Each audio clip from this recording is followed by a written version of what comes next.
Hi, and welcome back. Just your Hey, everybody, and welcome back to another episode of Cocoa Bros. My name is Michael. I'm here with my brother Eli, and today we're continuing our conversation about the Mission Impossible franchise. And today we'll be talking about Mission Impossible 3, which came out in a long time ago. That was a long time ago. Our cast remains mostly the same. In our cast, we have Tom Cruise coming back as Ethan Hunt, and we have Ving Rhames coming back as Luther. And then we introduce a few new people. We have Simon Pegg, who's playing Benji, who's our new old tech guy. We have Philip Seymour Hoffman, which appears as our bad guy, Davian. Maggie Q, who's a supporting role to the IMF team. And then we have Michelle Monaghan, which plays Julia, and she'll continue to play Julia throughout the rest of the movies. And then a bunch of other supporting people, but that's mainly who we're working with here, right? Those are our main players.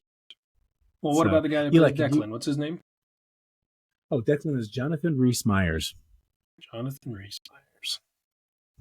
Not a clue what else he's in, but yeah. What do I call him? Walmart Tom Hardy? Walmart Tom Hardy. And if you actually look at his picture on IMDb, he looks kind of spooky.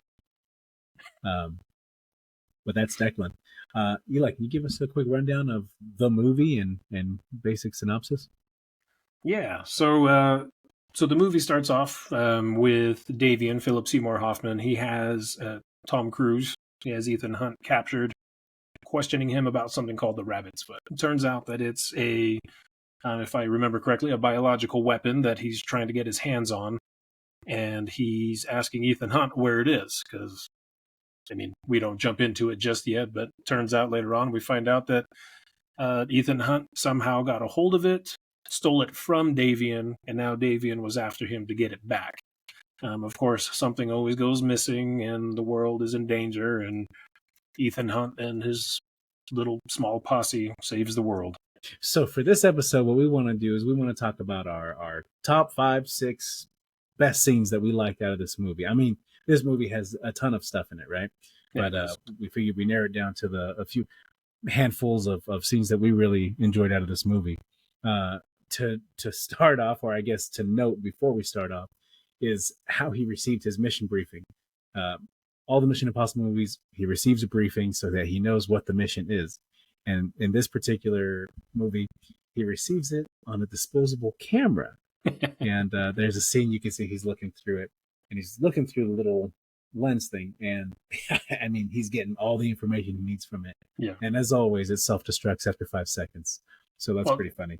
Well, and it's funny because with that, he's looking through that little peephole, and we all remember disposable cameras. That little shutter thing, right? The little eye, tiny. Whatever. It's tiny. And so can you imagine what that really was looking like? You can't see any freaking... Yeah, that's right. Yeah, there's no detail on that. You can't even see. Right, the pictures were awful anyways, right? So it's like, it was a best guess. But apparently what he was looking at there was like pristine quality video. I guess. It is Mission Impossible. It is the IMF. So apparently their disposable cameras were better than the ones they sold at Walmart. That's right. For real. All right. Yeah, they were Kodak. They weren't Fujifilm. Right. That is true. Yes. Yeah. You remember Mom would buy not variety pack, but like the bonus pack or something like that. It was like, you bought 2 and you get 1 free. Thanks, Mom. Well, thanks. And it's funny because actually I think Mom still buys those. Disposable cameras? Why not? Yes. They're fun. In fact, I think I've seen people using disposable cameras for wedding guests now. So, still? Still. No. Yeah. Well, that used to be a thing. They'd have disposable cameras on the tables. People would take pictures and leave them there for them to develop. Oh. Do you not get invited to weddings? I've actually never been into a wedding aside from my siblings and my own. I thought you rolled in the best of circles. What movie is that from? Rush Hour 2. Oh. And this is your yacht? Gosh. Yeah, no. I don't. I saw a video and someone said, "Yeah, this is a great idea. Everyone has a Polaroid or a disposable camera, and they take pictures of them." Wow, that's so creative. Idea. But I guess it's an old idea. It is. Evan actually did that at his wedding. He's ahead of his time. Yeah, 20 years ago. Golly. Okay. Anyways, so he receives his briefing, and it gives him the lowdown on an IMF agent who is under stress. So go ahead and tell us about that. Oh, I should also mention freaking Tom Cruise is retired apparently in this movie. Yeah, somehow he ends up being married or getting married. No, he's engaged. So the opening that's right. scene. So the first scene with him is it's an engagement party. Well, not with him, but when we get into the movie, it's an engagement party for him and this Julia, right? Michelle Monaghan. Right. So it's funny because you hear him telling everybody what he does for a living. Oh, he works in transportation, right? And they're like, wow, transportation conferences and stuff. Yeah. Right. Sounds so boring. Right. So it's like, so we assume, oh, okay. So he's retired. That's the gist we're supposed to get. He gets hit up by another IMF agent or an old acquaintance, gives him that disposable camera. Now he's receiving the briefing. So, and what was his name? From there, Russo? Musgrave. Where did Close. Crap that I get Russo from? Anyway. So dumb. Anyway, let's see here. So he actually, I think one of the first scenes that I really like is, I believe, actually starting out when he goes to get that mission from the guy, right? For his little cover to leave the house during their engagement party. He dumps all that ice out. Perfectly good ice that everyone else could use. Actually, that's a lot of ice that he dumped out. And then you say, we're out of ice. I gotta go. Did no one see him? Because not only did he dump it out, the house was chock full of people. Yeah, and if I remember correctly, he held the door open with his foot while he dumped it out. He kicked the screen door open. Like, whoa. Yeah. No one saw that? Well, not just that, but that was an awfully small cooler of ice. It looked like a container for an ice maker, though. Did it? Kinda. It looked like my lunchbox that I used to take to FedEx. Anyway, either way, that's a wow. So I guess it makes sense. She was like, "Well, the cooler was small. Makes sense that we ran out of ice." You got rid of the 4 cubes that were in there. Yes, go ahead. I'm surprised it lasted this long. Right, it was enough for 3 people to have a drink. So anyway, so he gets his mission, and if I remember correctly, it starts off with him having to a rescue mission. So one of his fellow IMF agents, played by Kerry Russell, she's embedded in this organization run by Davian, the bad guy, Philip Seymour Hoffman. And so they go through this whole mission. They get there because she had gone missing for however long. They finally tracked her down. They finally find out where she is. They go in there. Bunch of explosions. Bunch of people get shot, killed. They end up on the chopper. They have her. She's injured, but they're flying out of there, and she starts complaining about these headaches. Right, so she starts on with these headaches and everything else, and they don't know why. All the while, they're being chased by another helicopter. Yes. Again with the and they're going through a windmill field, right? Those big windmills. Was it? Energy. Yeah, they must be in California. They're in Vallejo. That's where this took place. Oh, Valley Joe. But she's complaining about these headaches, and I can't remember. She says there's something in her head or whatever, but then they take something and they run it over her face, to scan it. Kind of like an ultrasound, right? And then they see this little thing embedded up somewhere in her nasal cavity by her brain. And then next thing you know, that thing. It was a tracking device. Yes, and tracking device, but also some kind of explosive device that can. Well, so what it was is a tracking device that explodes when it gets a certain distance away. But he could also detonate it, couldn't he? Davian, couldn't he detonate it as well? Yeah, they can detonate. Yeah, I think they can detonate it. But it seemed that maybe that's what it was. Maybe it was activated. I don't know, but they were also flying away, so the whole distance thing makes sense.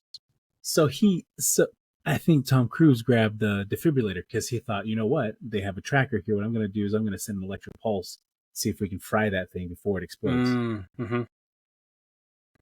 That didn't help. It didn't help. It did not work. No. Oh no, I think he did it once.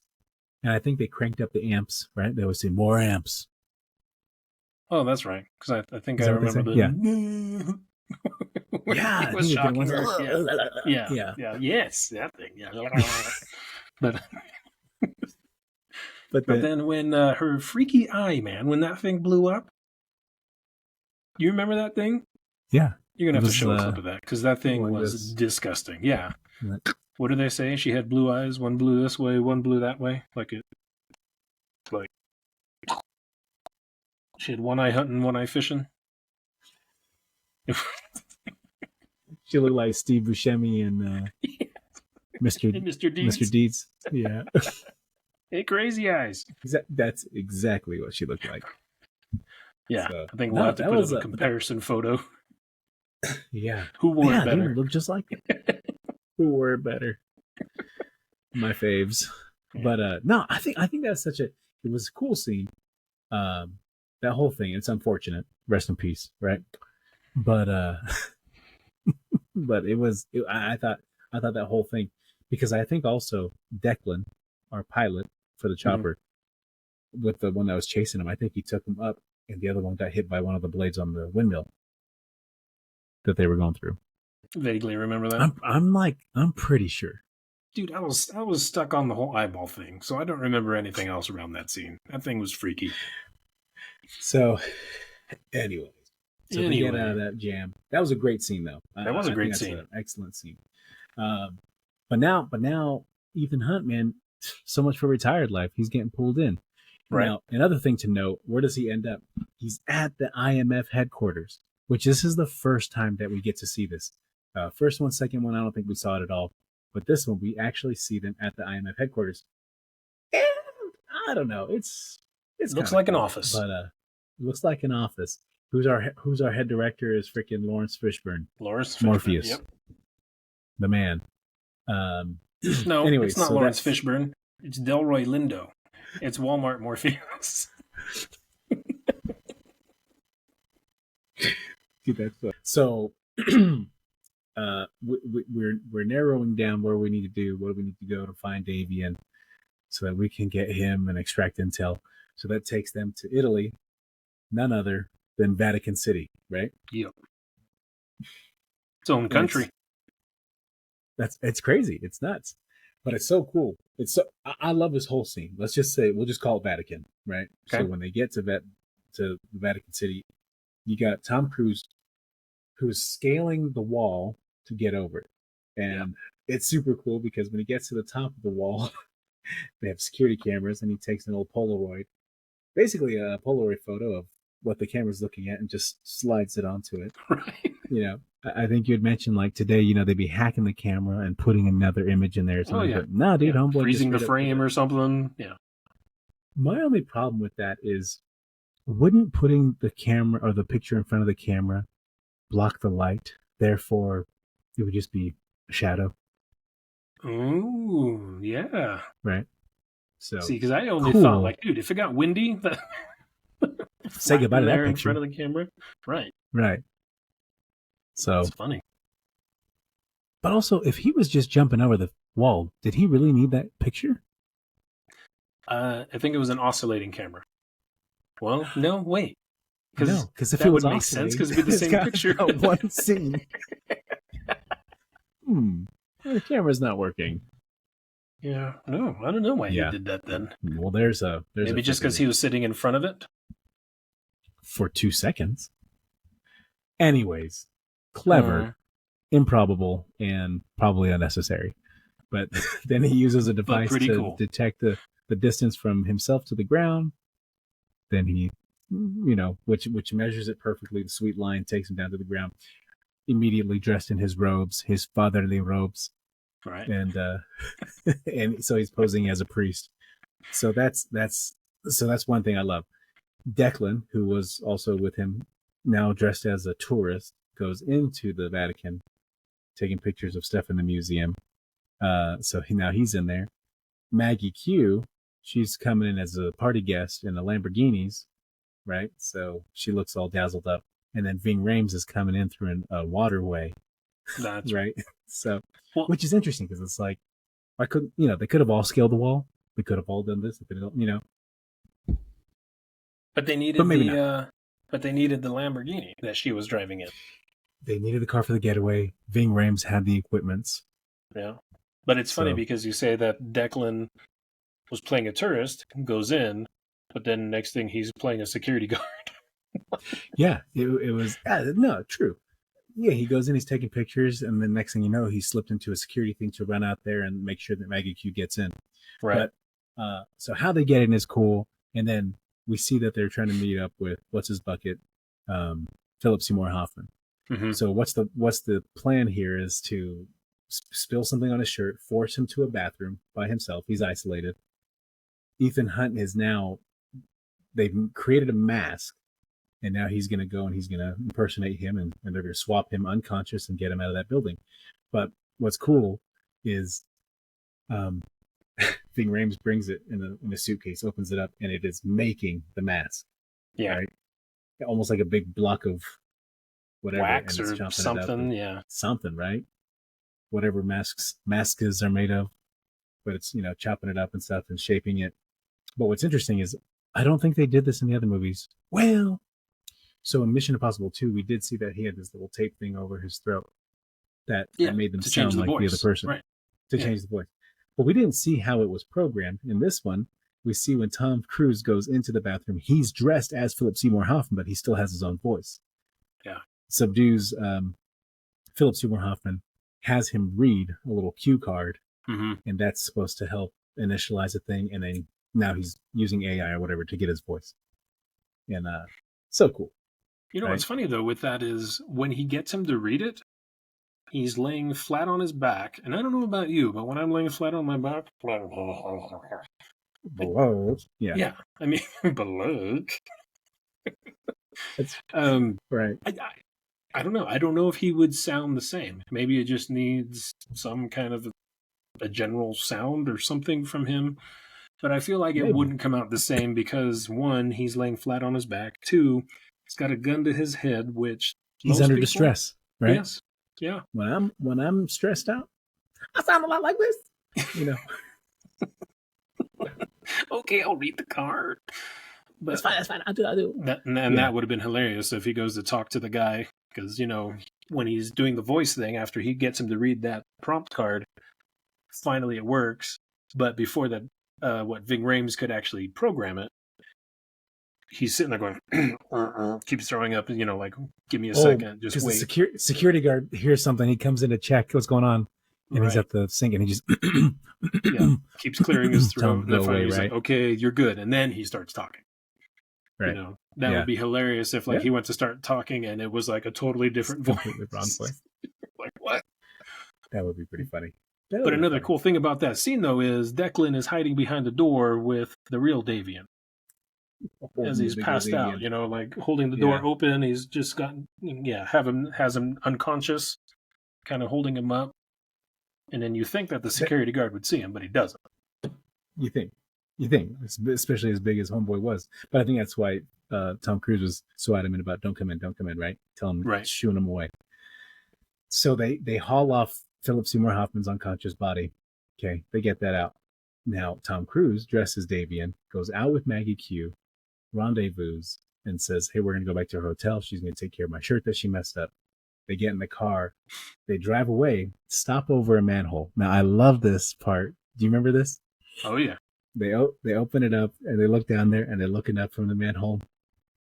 And I'm trying to remember who says it first, but I think Ving Rhames, or I think Tom Cruise is like, hey, what's up? Nothing. Or, whatever. There's just a funny exchange. Because he's dressed like him. Well, yeah, he's dressed like him. But exactly, he's dressed like him. I don't know, just the whole exchange is funny because it's just like, hey, what's up? So then they crawl into the manhole, blow up the Lamborghini. So any onlookers would have thought, oh, for sure, those people in that car are dead. Right. So that's, I would say, that was pretty lengthy. My bad, but I love that whole scene, that whole interaction. That was a great scene. They built it, the way they executed it, so tight. Yeah. Right. So here's where things go awry. Okay. well, they definitely go awry in the next scene. They went awry. But I wanna make a point out something here. What's crazy is that as they're traveling back, they're in an airplane. They're trying to get information out of Davian. He's tied up. Davian, he's not having it, dude. He's like, no, I'm not answering. But he also says things like, I'm going to kill you. I'm going to find your family. I'm going to kill them. You know, he gets very personal. Tom Cruise makes a mistake of holding him outside of the plane, right? Opens the cargo door, hangs him out with the plane. Fetching Ving Rhames is up there going, Ethan, don't. Right. Ethan, that's not you, man. It's like, man, why are you saying his name, dog? But I think he actually didn't Davian ask Ethan what his name was? He asked him a few times, didn't he? He said, "Who are you? What's your name?" Yeah, what's your name? And he was like, "Whoever you are, I'm going to hurt you." All this other stuff. And then, yeah, you're right. Ving Rhames ruins it for everybody. Way to go, dude! Thanks a lot, Ving Rhames, you freaking dummy. So hoists him up, and you can see he's just like he has everything he needs to know. But that brings me to my next scene. I don't know if you agree with this, but I would say the next scene is also a great scene. Is they're traveling with Davian. They got him. They're taking him back to IMF headquarters.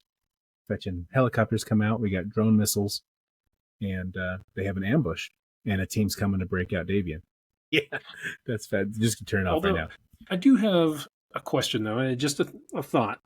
Since we talked about that scene on the plane. He's trying to figure out who Ethan Hunt is. So he's asking him, hey, what's your name?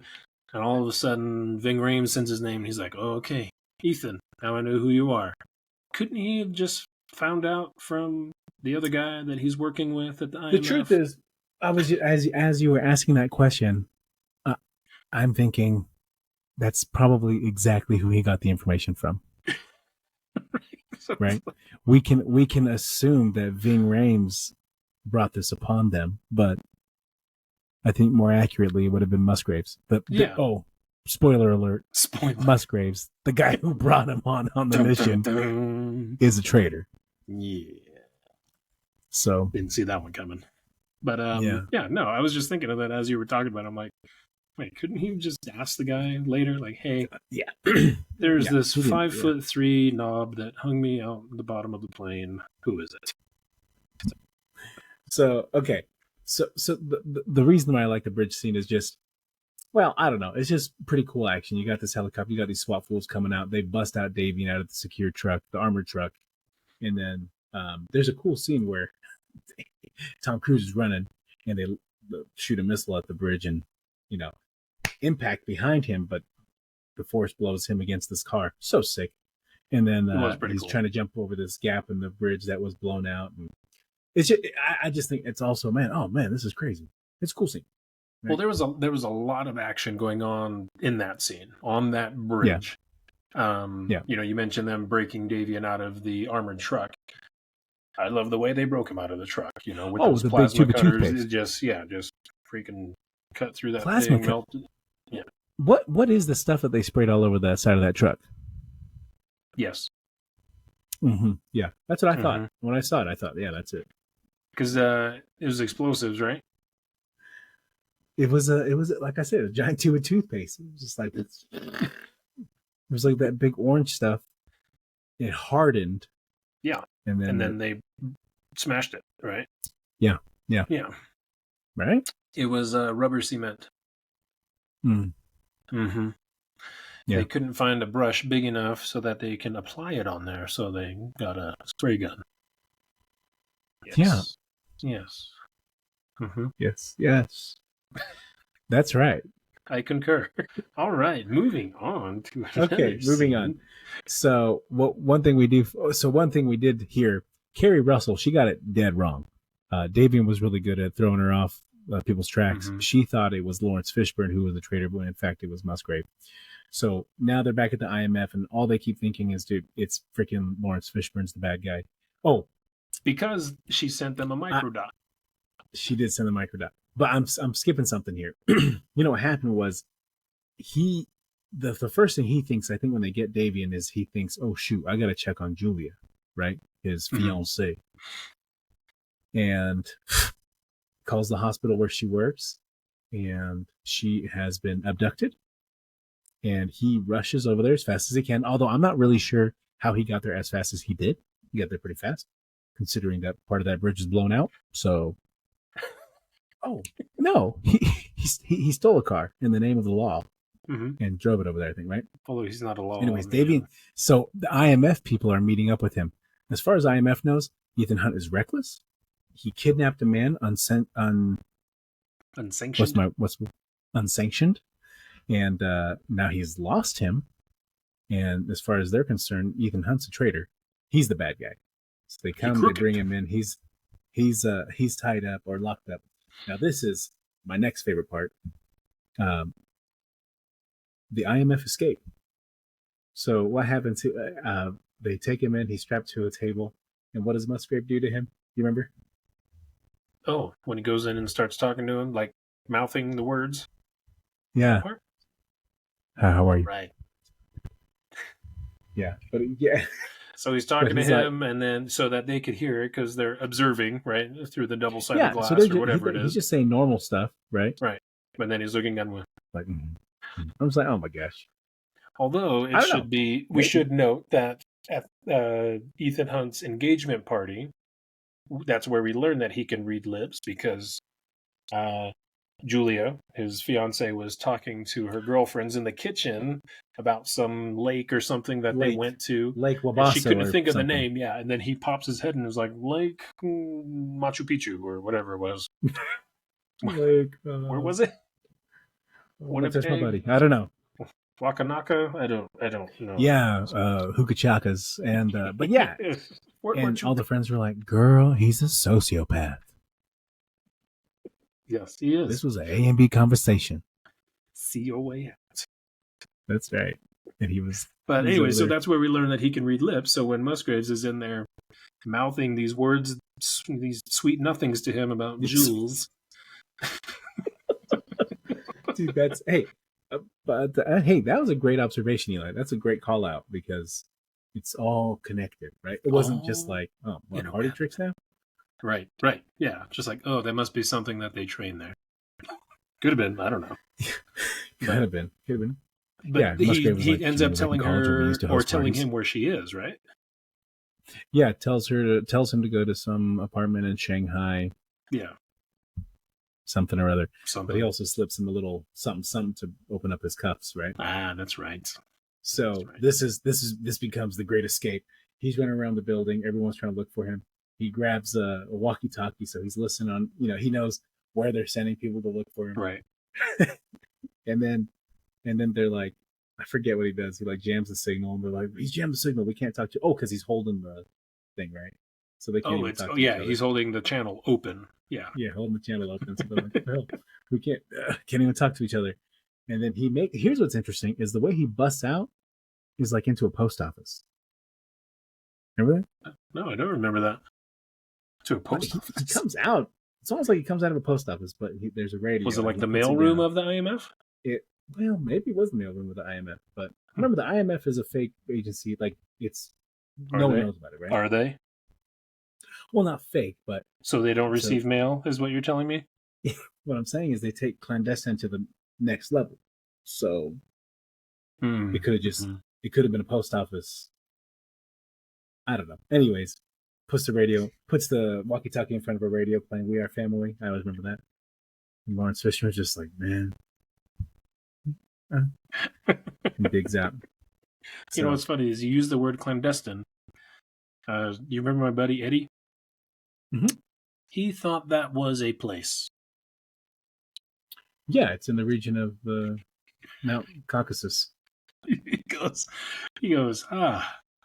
clandestine. Where is clandestine? Where is that located?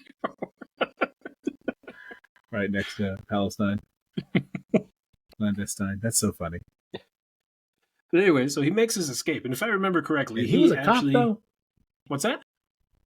And he was a cop. Oh yeah, he still is. I You're think he's still trying to figure out where clandestine is. Oh, golly.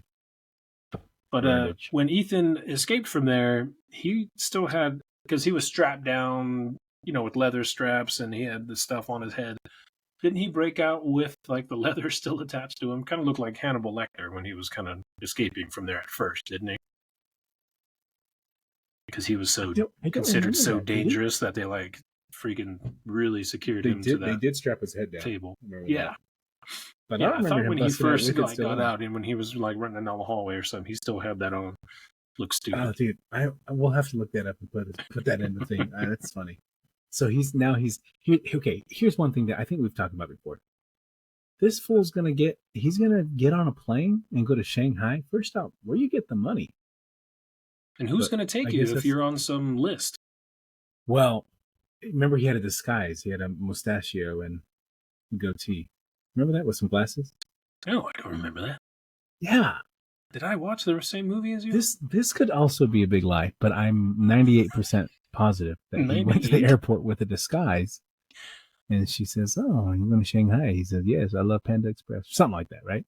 I love Panda Express. So, anyways, so he flies to Shanghai.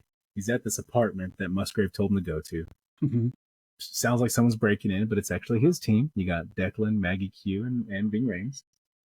And they're all talking about what they're going to do. We got to get the rabbit's foot, and we're going to, get it to Davian. Oh, because I think that's the deal now. If he has to return the rabbit's foot to him, he has to get this rabbit's foot, the bioweapon we talked about. He has to deliver to Davian if he wants to see his fiancée again. Oh, his wife now, because they got married. Did they? Oh, that's right. They got married in the hospital. Yeah, they did. Because he was giving her all these excuses, right? Hey, I'm going out on business. We got to go. Just more and more lies. That's all it is. Yeah. But then he was like, listen, let's just get married now. So lies. Serious. So they're so they're married now. Anyways, Davian has Julia. If he wants her back, he's going to have to bring that weapon. Well, now they're like, well, how the freak are we supposed to break into this lab and get it? Right. Homeboy's over there doing calculations on the window. And Bing Rames, well, you're not doing what I think you're doing. Pendulum. A fulcrum. Fulcrum. A mother fulcrum. Where did I come up with pendulum? Pendulum. Fulcrum. Well, yes. The pendulum, it does go, yeah, but the fulcrum is just the swing, right? Mm-hmm. Yes. So anyways, this brings me to my next coolest scene in the movie. Okay. Homeboy is going to swing from this building to this building, but not trickeries, but I guess good luck, because that building's a giant slant, right? So, but that's what he was trying to figure out with his calculations to do it, right? Because when they were in the apartment, he was looking at the buildings and then he was outlining them with like a Sharpie or something on the window. Exactly. And all these math equations and stuff to figure it out. Right. So yeah, fake, just squiggly marks, right? Well, I mean, to me, math is fake, useless. I've tried my abacus, it doesn't work.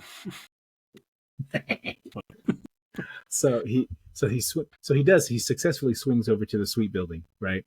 But then he's sliding down. The whole worry was like, dude, you're gonna slide right off this thing, which he almost does. But on his way down, he's shooting these guards on the side, on top of the building. Remember that? Which was pretty rad.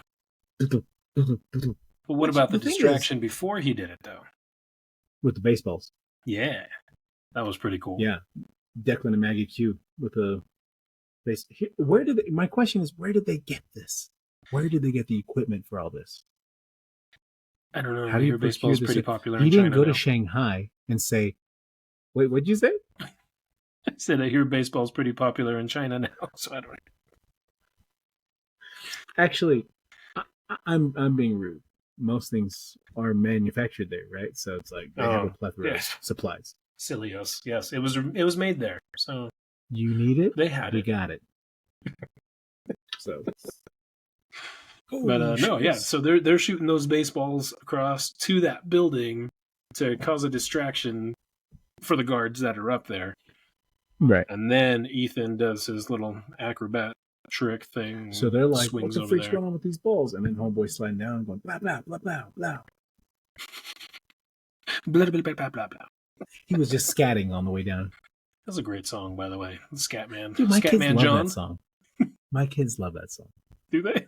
I hate that song. Dude, I loved it when it first came out.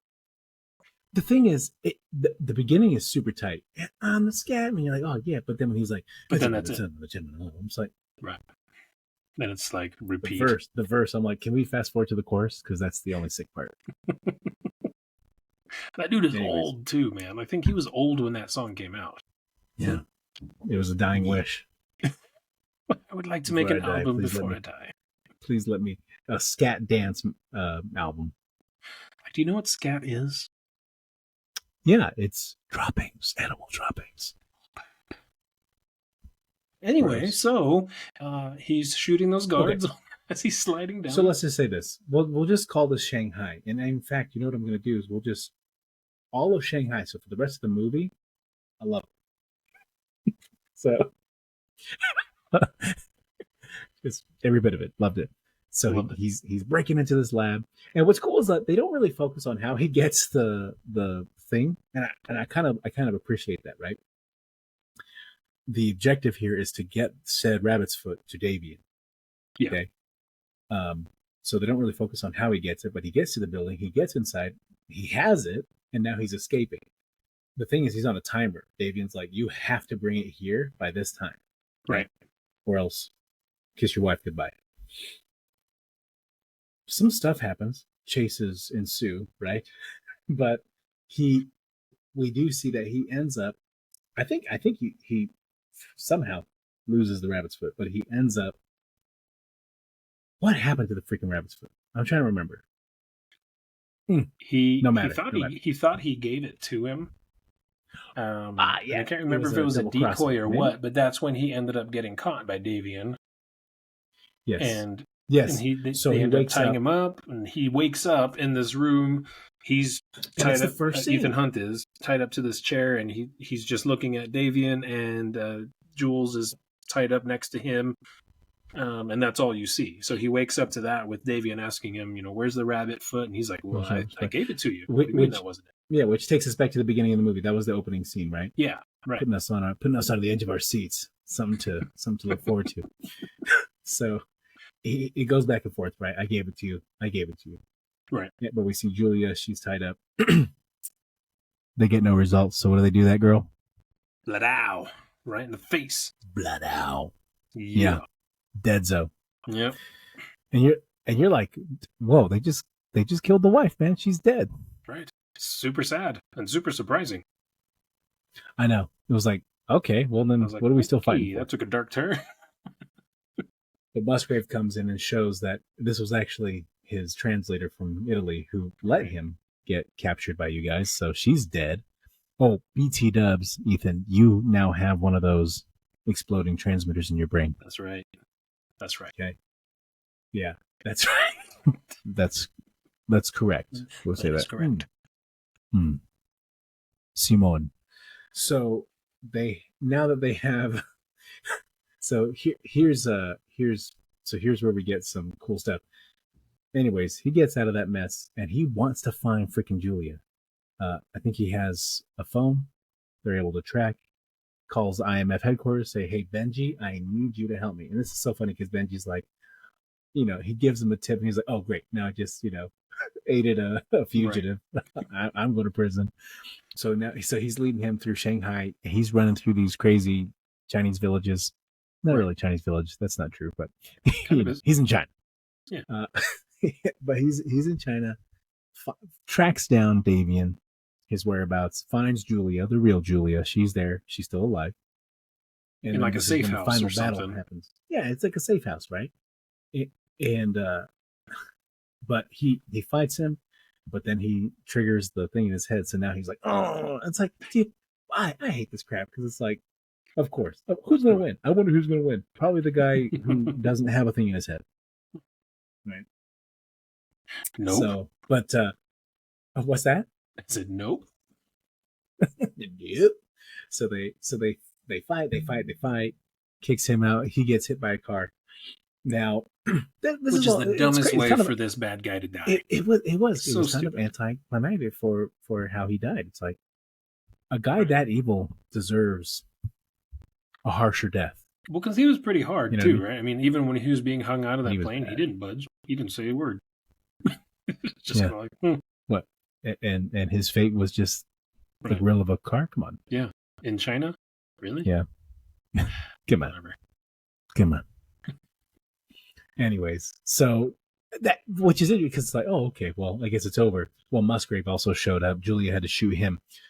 But now we have now it's dude, clock's ticking. Homeboy's got that thing, about to detonate in his head.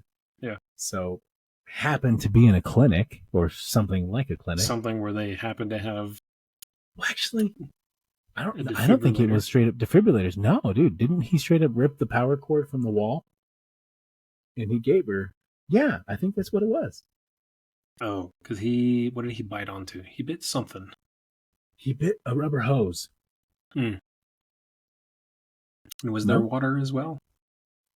Or was there just like the fuse box? Yeah, the power switch that she had to throw the switch and then turn it off and then on and off. Yep. He was like, dude, oh yes, because he was holding it. Yeah. Anyways, Ethan Hunt's about to die. He rips some power cords out of the wall. I think she does just about kill him, but then she's able to bring him back through CPRs. Because she's a doctor. Resuscitates him. And this is, I don't know if people like this. I don't know if I cared much for it. They showed him walking away, and he's telling her about the IMF. Right. And the next scene, he takes her to the IMF. Which is supposed to be secret. Celebrating and having it. That's what I'm saying. And now we're like, he's committing treason by telling her, is he not? I think so, but it's so funny because it's like, at least movie-wise, as we're watching this, just half an hour ago, he was strapped down on a table inside the IMF, in big trouble. Now he's there with a visitor. Like, what is going? And everyone's okay with this? Yeah. And what? And Ethan, you're cool that Lawrence Fishburne almost killed you? Delroy Lindo, dude. Sorry, Delroy Lindo. Don't look at me like that. Anyways. Anyway. That is the movie. It's all right, man. It's all right. It was this installment was much better than the second one. It kind of redeemed the franchise at this point. Oh gosh. Because number 2 was terrible. Number 2 was a giant number 2. Right? Yes, it was. So doo-doo. 3, we went 96, 2000. We went 6 years radio silence. And then we came out with this one. And it was awesome. It was great. It's because they had to figure out how to redeem themselves. Yeah, they were like, that was really bad. First, we're going to get rid of Homeboy. We're going to bring in J.J. Abrams to direct it. Yeah, who did the last one? Who did 2? John Woo. John Woo. That's right. Wasn't it? I was going to say Ang Lee. Woo. Yeah. That's right. But he didn't do the first one, right? No. The first one was someone else. But not John Woo. It was not John Woo. Well, and also this took place in China, so I think there was a conflict of interest there. So they're like, hey, I'm going to get Abrams to do this one. Sorry. It was a good choice because it worked out really well. It was a good choice. But overall, I would just say I really enjoyed Mission Impossible 3. I think it was a great addition to the franchise. Mm-hmm. I thought it kept things going because I think after 2, we could have been like, if I never see one again, that's okay. Yeah. Left a bad taste in my mouth. But 3 was awesome, and I think what's interesting though is like we see that things changed after the 4th one, but up until now, it's like Ving Rhames and Simon Pegg, they're going to be in there. Yeah. But Maggie Q, say goodbye to her. Declan, you're gone. Brussels, we'll never see you again. But I don't know why they didn't bring it. Well, of course, we're not going to see Kerry Russell again. She did. Were you about to ask that? No, I thought you said Russell, you're gone. No, Brussels. Freaking Lindo. Delroy. I thought you said Russell, you're gone. I'm like, of course she's gone. She died in the beginning. Bro, she did. You saw her eyes? She did. She ain't coming back. And even if she did come back, they would let her work with those eyes. Put her on surveillance. She can watch 2 screens at one time. Oh my gosh. I know Simon Pegg was a great addition to this one. Like he was, I mean, it's Simon Pegg, right? So I mean, he's funny, he's witty, he always is great in his roles. So I'm glad that they kept him on after this. Like he did a great job. Yeah, Yeah. Agreed. So with Agreed. this, what do you rate this? I would personally rate it as an 8.5. I was going to say 8. So 8.5 is good. Okay. All right. And I think 8.5 just because it was a great comeback from number 2. However, there were still some goofy things, such as the way they killed Davian off. I thought that was like they could have come up with something better on how to kill this guy who was that dangerous and who we could see was kind of like I don't give an F. Yeah. So, yeah, no, I agree. Yeah. I agree. So 8.5 out of 10 coconuts. You heard it here first in 2024. At some point. If you haven't heard any other reviews on it, then you heard it here first. You're welcome. So, anyways, hey, but thanks for joining us on this episode. We hope to see you around again when we pump these out. And we promise Mission Impossible isn't the only thing we're going to talk about. They got a bunch of them and they're really fun. So yeah, sorry. It's keeping us busy. Yeah, don't worry. At some point, I promise you, we're going to be talking about something else. If you have any feedback or if there's something else you'd like to hear from us, definitely leave us a comment. Let us know, and we'll take requests. We'll talk to you guys later. For sure. Alrighty. We'll see you next time.